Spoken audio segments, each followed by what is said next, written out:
এরকম দুর্নীতি করতেছেন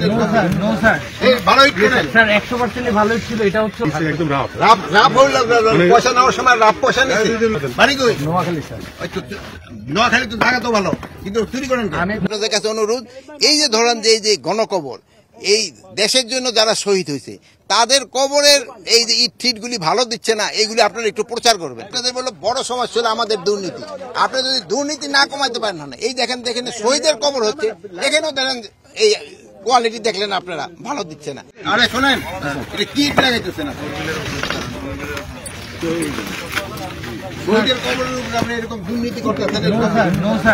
ভালো স্যার 100% ভালো ছিল। এটা হচ্ছে 100% ভালো ছিল। 100% এইটা ওই ইঞ্জিনিয়ার সব দেখেন তো, আপনি দেখেন আপনি কোথা থেকে পাস করছেন? এটা না লাগলে আমরা চেঞ্জ করে দিব স্যার। আইবি থেকে আপনি আইবি থেকে পাস করছেন, আপনি তো বুঝতে পারবেন। দেখেন স্যার ওই দুইটা চলে আসছে, এই এগুলো শোনান স্যার সব সরাই দিব। আপনি বললে সব সরাই দিব, সব সরাই দেন। ভালো ইট দেখেন, সব সরাই দিব। এটা বলবেন, এটা দুই নাম্বার ইট এখানে লাগাই এগুলো শোনান সবকিছু হয়ে যাবে।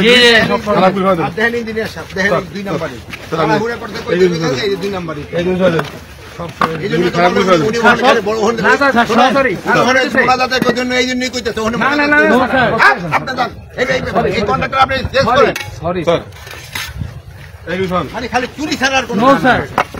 এগুলো খারাপ কমেন্ট করেন। বাড়ি কই নোয়াখালী স্যার। নোয়াখালী তো জায়গা তো ভালো, কিন্তু চুরি করেন কেন? না স্যার শুনুন স্যার, আপনার এই দেখেন চেঞ্জ করে দিব স্যার। স্যার সব চেঞ্জ করে দেব স্যার, সব চেঞ্জ করে দেব। বলার পরে চেঞ্জ না স্যার, স্যার অরিজিনালি কি স্যার আমরা রাতের বেলা আপনার একটু ছবি খবর কিন্তু বাইতে পরে এটা ফিট হবে। এই যেগুলো খারাপ হ্যাঁ সব করে দেন। সব খারাপ এটা সব। এই লেবার কর, এই লেবার কর, সবই তো খারাপ। এই ভিতর দিয়ে দেন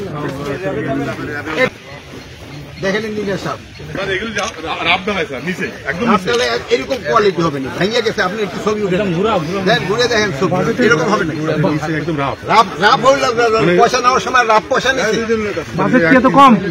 দেখেন আপনারা ছবি উঠে নিবেন, যাবেন প্রচার করবেন। এই একটু লাভ স্যার এগুলো ফেলে দিন স্যার, এটা ফেলে দেবেন। এগুলো ফেলে দিন, এগুলো এখন দিয়ে পাথর দিবেন। কই খবর নিয়ে আমি বলি দায়িত্ব স্যার, মানে তুমি কিসের দায়িত্ব আছো? মানে এটার মধ্যে সার্বিক দায়িত্ব। সার্বিক দায়িত্ব কি? তুমি সাবে স্টেনে না না না না স্যার, আমার ছেলে, আমার ছেলে ঠিকাদারের লোক, এগুলো সবই করো, চেঞ্জ করো। স্যার যেটা যেটা বলছিলেন আপনারা একটুখানি আইসা দেখেন, বুঝছেন? আজকে এখানে আসার উদ্দেশ্য ছিল, এখানে প্রায় 114 জনের গণকবর রয়ে গেছে, যাদের আমরা এখন পর্যন্ত আইডেন্টিফাই করতে পারি নাই। আমরা চেষ্টা করতেছি। অনেক সময় আগে একটা ছিল, তাদের যারা উত্তরসূরি রেখে গেছেন তাদের ভিতরে একটা ছিল যে কেউ চাচ্ছিল এটা শনাক্ত করো, কেউ চাচ্ছিল না। এখন তারা মোটামুটি নাকি রাজি হয়েছে। তারা মুন্সিগঞ্জ আমরা গেছিলাম, সেই সময় বললো যে তারা সবাই রাজি হয়েছে এটাকে শনাক্ত করার জন্য। এই জন্য আমরা খুব তাড়াতাড়ি এদের শনাক্ত করে যারা তাদের বডি এখানে রাখতে চায় তারা এখানে রাখতে পারবে, আর যদি কেউ নিয়ে যেতে চায় ওটাও নিয়ে যেতে পারবে। আর এই জন্য আমরা এখানে আসা। আরেকটা এখানে আপনারা দেখলেন যে এখানে কিরকম যে কাজের যে একটা দুর্নীতি, এখানে ইটের কোয়ালিটি খারাপ। আপনারা যারা আসেন না আগে এখন একটু দেখে নেবেন। তারপরে যে সুরকিগুলি আনা হয়েছে এগুলির কোয়ালিটি খারাপ। আমাদের দেশের জন্য যে প্রাণ দিল তাদের কবরস্থান কন্ট্রাক্ট নেওয়ার পরেও যদি এরকম দুর্নীতি হয় তো দেশের কিভাবে চলবে? আপনি এই গণকবরের এই দুর্নীতিতে আপনারা ফুটে তুলবেন। তাদের বিরুদ্ধে তাদের তো আইনের আওতায় ব্যবস্থা আনা হচ্ছে। যারা এই গণকবরের এখানে যাদের এই অন্যায় যারা করছে সবাই আমরা আইনের আওতায় নিয়ে আসতে।